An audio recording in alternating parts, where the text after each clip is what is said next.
Bonsoir et bienvenue au dernier 20 heures de l'année sur True TV. Voici les grands titres.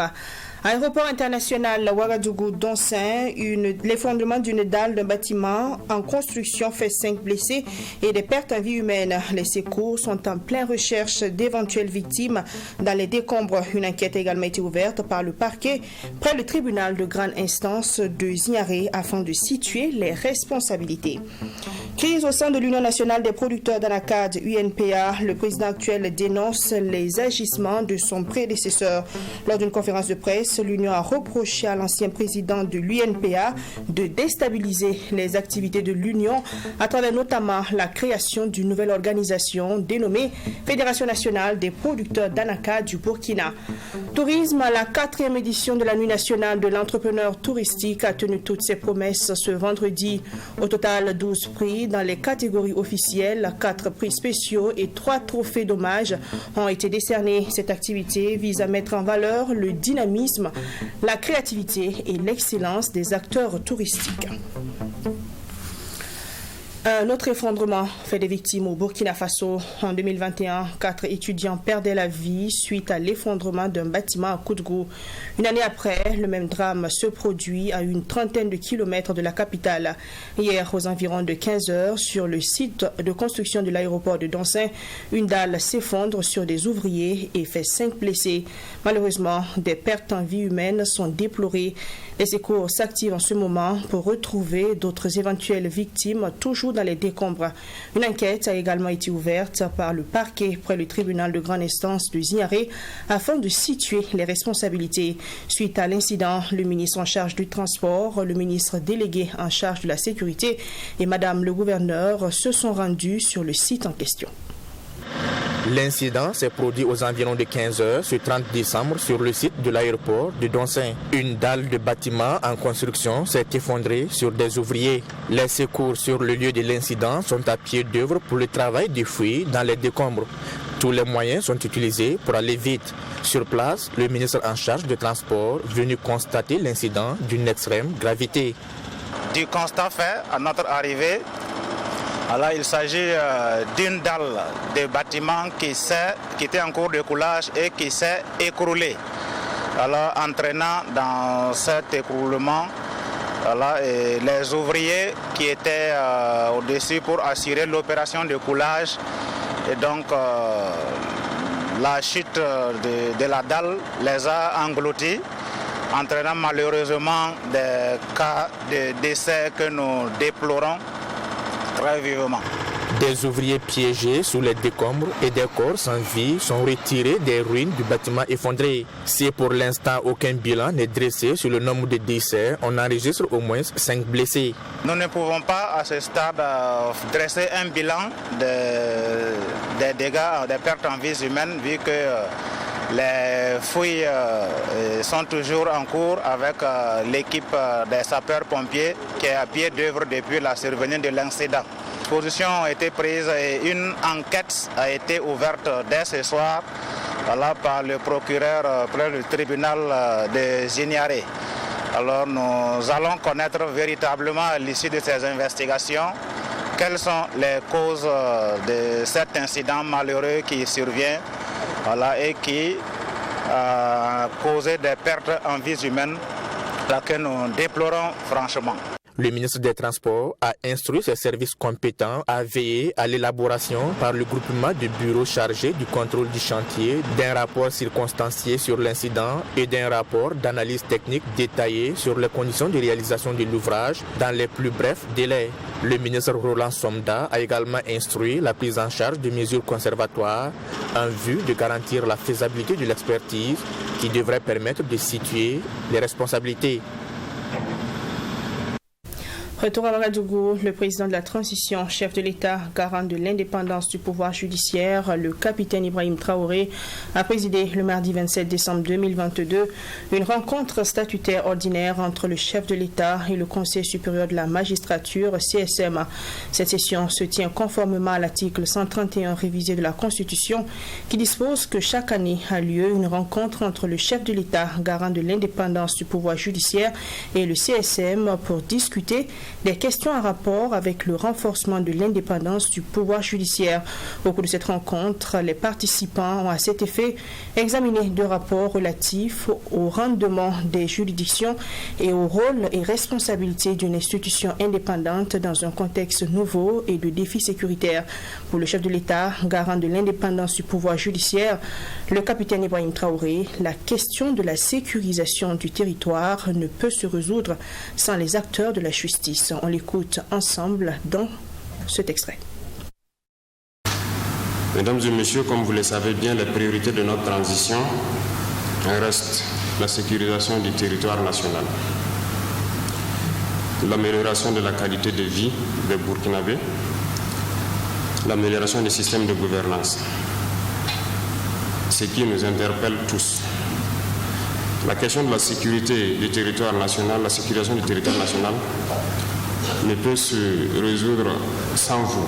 Donc votre rôle est déterminant pour la sécurisation de ce territoire.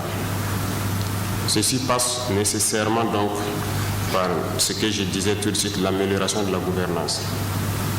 L'amélioration de la gouvernance stipule que la lutte contre la corruption, les crimes économiques doivent aussi être notre cheval de bataille. Cette lutte déjà enclenchée va connaître donc plusieurs épisodes. Sur ce, je vous invite donc à en faire de la lutte contre la corruption et des crimes économiques votre cheval de bataille.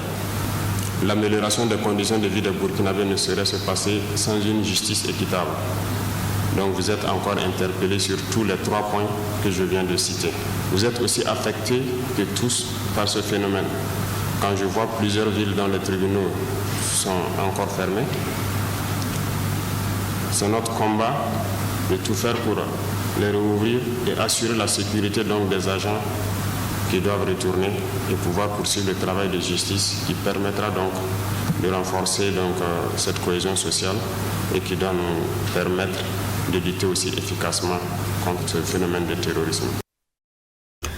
Mouvement d'humeur des travailleurs de Move Afrique à Burkina. Rien ne va depuis un bon moment entre les travailleurs et le directeur général de l'entreprise. Le syndicat national des télécommunications, après un tête-à-tête avec les autorités du pays, avait pourtant repris le travail le 16 décembre passé.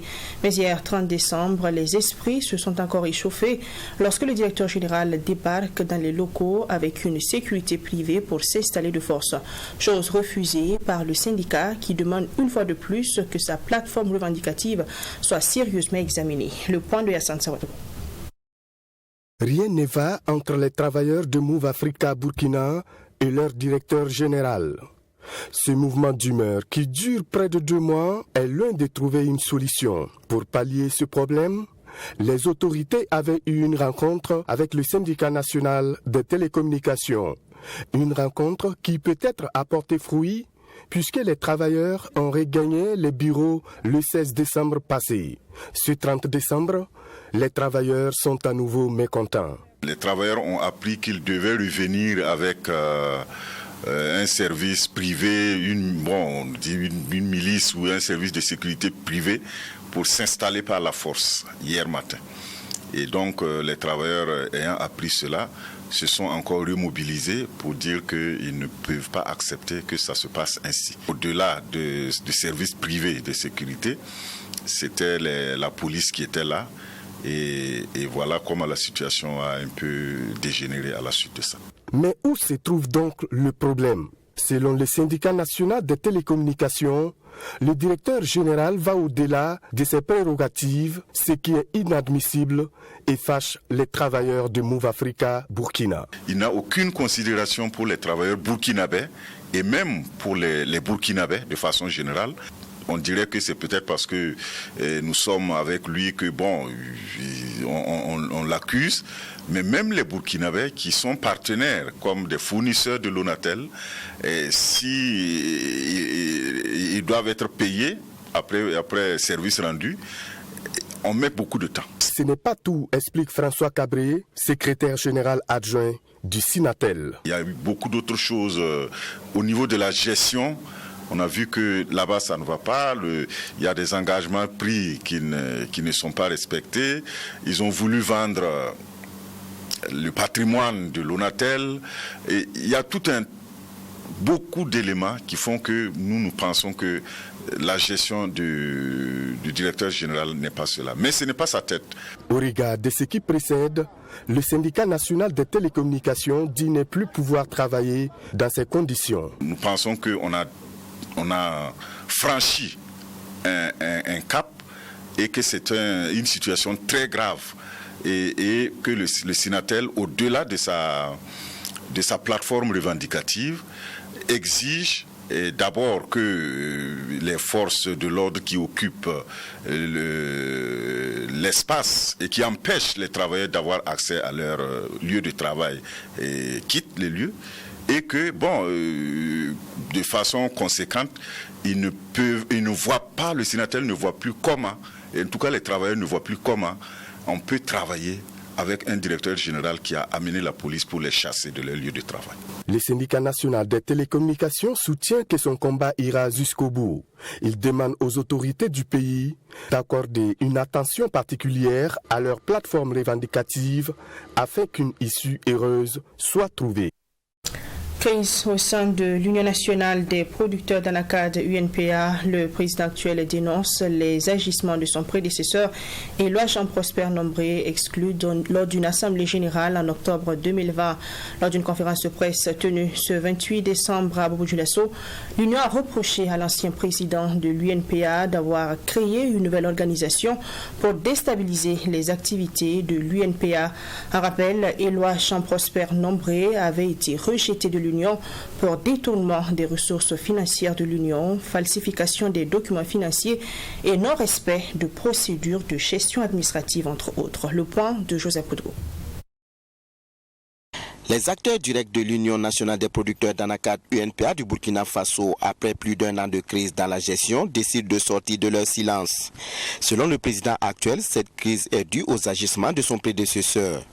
En vue de contrer les actions de l'Union, l'ex-président crée la Fédération nationale des producteurs d'anacarde du Burkina, FENAPAB, ce que dénoncent les membres de l'UNPA. Conformément à l'article 78 de son règlement intérieur, a prononcé l'exclusion de son président, M. Nombré Éloi Jean-Prosper, du conseil d'administration. Il est reproché notamment un détournement des ressources financières de l'Union, la falsification des documents financiers, le non-respect des procédures de gestion administrative et financière de l'Union nationale. Dès que cette sanction a été prononcée, l'ancien président, M. Nombré, a mis en place une stratégie de déstabilisation de l'Union nationale des producteurs d'anacarde du Burkina Faso. C'est ainsi qu'il a créé une autre organisation des producteurs d'anacarde dite nationale, dénommée Fédération nationale des producteurs d'anacarde du Burkina Faso, FENAPAB. Ce qui sape les efforts d'organisation entrepris depuis 10 ans par les services techniques de l'État et des partenaires financiers. De son côté, Abdoulaye Traoré et ses camarades accusent aussi la stabilisation de l'Union nationale des producteurs d'anacarde du Burkina Faso. C'est ainsi qu'il a créé une autre organisation des producteurs d'anacarde dite nationale, dénommée Fédération nationale des producteurs d'anacarde du Burkina Faso, FENAPAB, membre de l'Union nationale. L'ordinateur portable et les kits KOE d'une valeur de 8 050 000 francs CFA.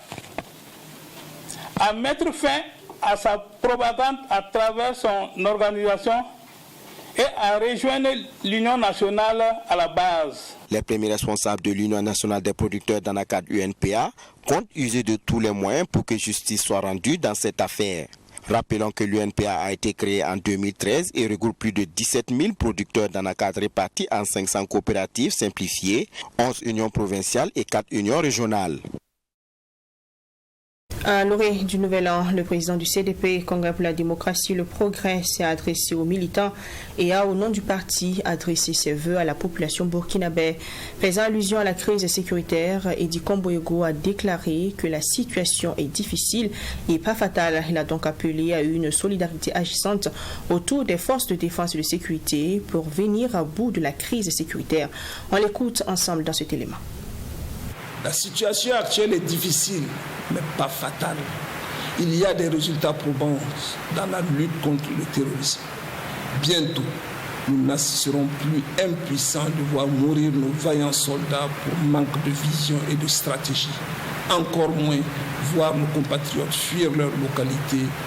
Nous prenons acte de différentes réformes entreprises au sein des forces de défense et de sécurité et du recrutement massif des volontaires pour la défense de la patrie.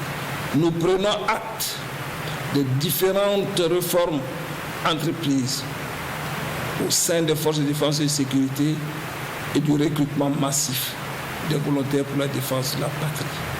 Le CDP sort d'une longue léthargie du fait de l'absence de son récépissé issu du 8e congrès ordinaire. Maintenant, c'est fait. C'est fait.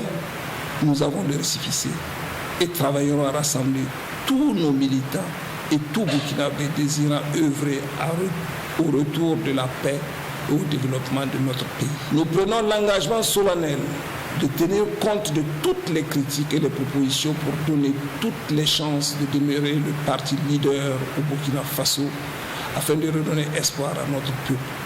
Je resterai ferme à l'endroit de tout militant quant à la discipline et au reste. Militants et sympathisants, départissez-vous de toute communication négative sur les réseaux sociaux. Soyez des patriotes au service de votre nation. Je vous demande de rester à portée de voix pour tout mot d'ordre que la direction du parti viendrait à lancer. Enfin, je réitère mes vœux de bonne célébration de la Saint-Sylvestre à toutes et à tous. Que 2023 soit pour tous une année de paix, de santé, de réussite et de confiance en l'avenir du Burkina Faso. Dans la suite de cette édition, 4e édition de la Nuit nationale de l'entrepreneur touristique, ce samedi, tenu donc ce vendredi, 12 prix ont été décernés dans les catégories officielles, 4 prix spéciaux et trophées d'hommage. La cérémonie placée sous le thème Tourisme, crise sécuritaire et résilience des entreprises touristiques a été présidée par le ministre de la Communication, de la Culture, des Arts et du Tourisme. Les images maintenant avec Maxime Chouet-Bambara. 12 prix décernés à des entrepreneurs ou à des entreprises touristiques dans les catégories officielles. 4 prix spéciaux et 3 trophées d'hommage. Voilà en résumé le palmarès des prix de cette 4e édition de la Nuit de l'entrepreneur touristique. Et pour le ministre de la Communication, de la Culture et des Arts du Tourisme, au-delà des prix, il est question de saluer la résilience de ces acteurs qui travaillent malgré le contexte sécuritaire difficile à promouvoir la destination Burkina Faso. C'est également une invite aujourd'hui à la résilience. Parce qu'il faut repenser le secteur du tourisme. Il faut faire en sorte que nous ayons un tourisme domestique beaucoup plus solide, beaucoup plus puissant et que les Burkinabés eux-mêmes apprennent aujourd'hui à fréquenter les sites touristiques, à aller vers les agences de voyage, mais également donc à fréquenter les hôtels. Parce que la solution ne peut venir que de là, la solution durable, je veux dire. Donc au-delà des lauréats qui ont été donc primés ce soir, c'est vraiment un message de reconnaissance, d'encouragement à tous les acteurs du monde du tourisme. Avec 339 participations enregistrées, les 3 meilleurs de chaque catégorie ont été récompensés. Il s'agit notamment des catégories guidage touristique, agence de voyage et de tourisme, restauration et hébergement. Dans la dernière catégorie, l'hôtel Sisma de Bobo Dioulasso remporte le premier prix face à Bravia Hotel de Ouagadougou et Dima Hotel de Koudougou, respectivement 2e et 3e.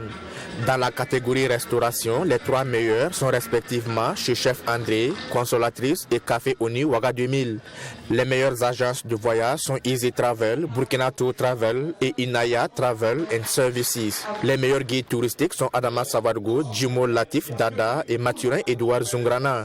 Au niveau des prix spéciaux, le prix de l'Hôtel Vert est décerné à Legon Lodge de Lumbila. Déjà, c'est un encouragement et c'est quelque chose qui nous fait grandir, qui nous fait croître plus en maturité déjà et qui nous galvanise à encore faire mieux et qui nous permet de savoir que le ministère de la Culture a un regard sur nous et nous amènera à faire mieux que ce qu'on fait déjà.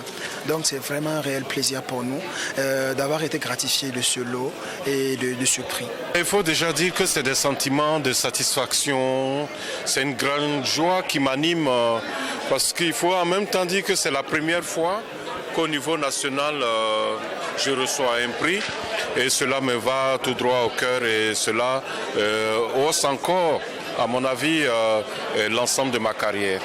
Les trophées d'hommage ont été décernés à Feu Thiemoko Ouattara, à Fassano Karambiri et à André Bayala, des promoteurs et pionniers qui ont contribué au développement du tourisme burkinabé. La particularité de cette édition, c'est que nous avons introduit donc des prix d'hommage, voilà, et des prix d'hommage donc qui ont été décernés à des promoteurs qui ont beaucoup œuvré dans le domaine et depuis des années, et certains effectivement par rapport à la qualité effectivement de leur travail et d'autres aussi par rapport à ce qu'ils font, j'allais dire au niveau national et même international pour la promotion de notre destination. Cette 4e édition de la nuit de l'entrepreneur touristique a été parrainée par le Ouagadougou Razang Naba Plouma qui a annoncé un don de 40 tonnes de vivres au gouvernement pour soutenir l'effort de guerre. En rappel, la nuit de l'entrepreneur touristique vise à stimuler, récompenser et mettre en valeur le dynamisme, la créativité et l'excellence des acteurs touristiques. Issouf Compaoré, artiste, compositeur, interprète, fête ses 50 ans de carrière. Il a débuté en 1971 avec le groupe musical burkinabé les Black Pistols. Aujourd'hui, l'artiste a à son actif plus de 200 chansons et 1000 concerts avec 10 albums à la clé. Des messages d'amour, pardon, de paix et de vivre ensemble. Voici entre autres le contenu de ces messages à l'endroit des mélomanes et du peuple burkinabé. Cette cérémonie est marquée également par le transfert du flambeau à la nouvelle génération musicienne. Retour sur la cérémonie tenue ce 30 décembre à Koudougou avec Alexis Mwenkouni Belemnaba. Artiste, compositeur, interprète et considéré comme l'un des piliers de la musique burkinabé moderne, Issouf Compaoré célèbre ses 50 ans de carrière. Débuté en 1971 avec le groupe musical burkinabé les Black Pistols, l'artiste a à son actif plus de 200 chansons et 1000 concerts avec 10 albums à la clé. Ce jubilé d'or en vaut donc la peine. Et ce sont des différents titres de ces albums qui sont révisités. Ce talte pour communier avec ses fans traduit pour Issouf Compaoré des messages d'amour, de pardon, de paix et de vivre ensemble dont le pays en a besoin. C'est une grâce particulière de Dieu. Parce que déjà 50 ans même de vie, ce n'est pas facile. Alors 50 ans de carrière, vous imaginez, c'est une grâce particulière que le Seigneur m'a donnée. En plus, il m'a encore donné la santé et il m'a permis de continuer à faire ce que j'aime le plus dans la vie, c'est la musique. Donc je suis très reconnaissant au Seigneur pour cela. C'est la transmission du flambeau à la jeunesse. Ça c'est le premier album, il y a 4 autres qui doivent venir et c'est toujours flambeau. Voilà. C'est dans un coffret que tout ça va se retrouver. L'ancien ministre en charge du commerce, Aruna Kabouré, et celui de la culture se sont joints pour magnifier cette soirée. Cette célébration est marquée par la sortie d'un nouvel album intitulé Flambeau, qui marque également la transmission du flambeau de la musique à la nouvelle génération. À un moment donné où notre pays traverse une situation très difficile, créer des occasions pour réunir les fils et filles de notre pays pour partager des vibrations positives, pour se parler, pour partager de la culture, pour rappeler notre histoire. Parce que cela, il s'agit quand on parle des chansons de Youssouf Kompaoré et des messages très forts. Des messages d'amour, d'unité, de fraternité. Et je pense aujourd'hui que c'est plutôt moi qui suis content qu'il associe mon image à cet événement. Pour ses 50 ans de carrière, Koudougou a fait le déplacement pour honorer ce rendez-vous, celui-là dont il considère comme un trésor humain vivant et son nom inscrit dans le panthéon de la chanson moderne burkinabé. De revisiter, son répertoire, c'est s'enrichir, c'est donner, c'est tendre la main à la jeune génération pour qu'elle puisse imiter Youssouf Kompaoré. Il a dit que tu as vécu 1 an, 20 ans, 1000 ans, ce n'est pas cela l'essentiel. C'est ce que tu auras laissé comme, postérité, comme richesse. Célébré sous le signe de la paix et de la transmission, le Jubilé d'or a comme activité des concerts live dans les 5 villes du Burkina Faso, comme Koudougou, qui marque le début de la tournée, Tinkodogo, Bobo-Dioulasso et l'apothéose à Ouagadougou. Voilà donc un reportage de Alexis Belemnaba commenté par Michael Togré. Le groupe Sunogo solidaire des enfants orphelins des forces de défense et de sécurité, le groupe a organisé en collaboration avec la Direction centrale de l'action sociale des armées et des associations Ranyim Tondo ainsi que Gopaga ce jeudi 29 décembre un arbre de Noël au profit de ces enfants afin de leur redonner du sourire et leur permettre de fraterniser entre eux. Repas communautaires, remise de cadeaux et prestations artistiques ont marqué la première édition de cet arbre de Noël. Maxime Champambara. La Noël célébrée en différé à la direction centrale de l'action sociale des armées. Un arbre de Noël organisé par le groupe Sunogo en collaboration avec les associations Ranyim Tondo et Gopaga afin de redonner du sourire aux enfants des soldats tombés sur le champ de bataille. Occasion de partager un moment de convivialité dans une ambiance bon enfant. Et lutter contre le terrorisme, n'est pas forcément tenir l'arme, aller sur le terrain, non. Il y a d'autres manières en fait de faire des actions citoyennes qui permettent en fait justement d'accompagner cette lutte contre le terrorisme. Nous avons pensé que c'est important et crucial d'ailleurs d'organiser une activité au profit de ces enfants afin de garder leur morale au top. Voilà, pour vraiment savoir que voilà, ils sont toujours ils ont le moral pour pouvoir vraiment aller un peu de l'avant. Une manière également pour les organisateurs de se montrer solidaires de ces enfants orphelins. En plus du repas communautaire, les enfants sont répartis les bras chargés de cadeaux. Une initiative saluée par le directeur central de l'action sociale et des blessés en opération. Pour une première édition, je pense que le comité d'organisation a mis les petits plats dans les grands. Et puis, on est vraiment content de voir que nos orphelins, avec leurs camarades qui n'ont pas perdu leurs parents, sont en train de convoler vraiment ensemble, de se réjouir ensemble. Et puis nous, ça nous va droit au cœur. Les deuxième et troisième éditions à venir verront un engouement et il y aura d'autres associations qui vont s'associer pour qu'on puisse vraiment faire mieux que ça.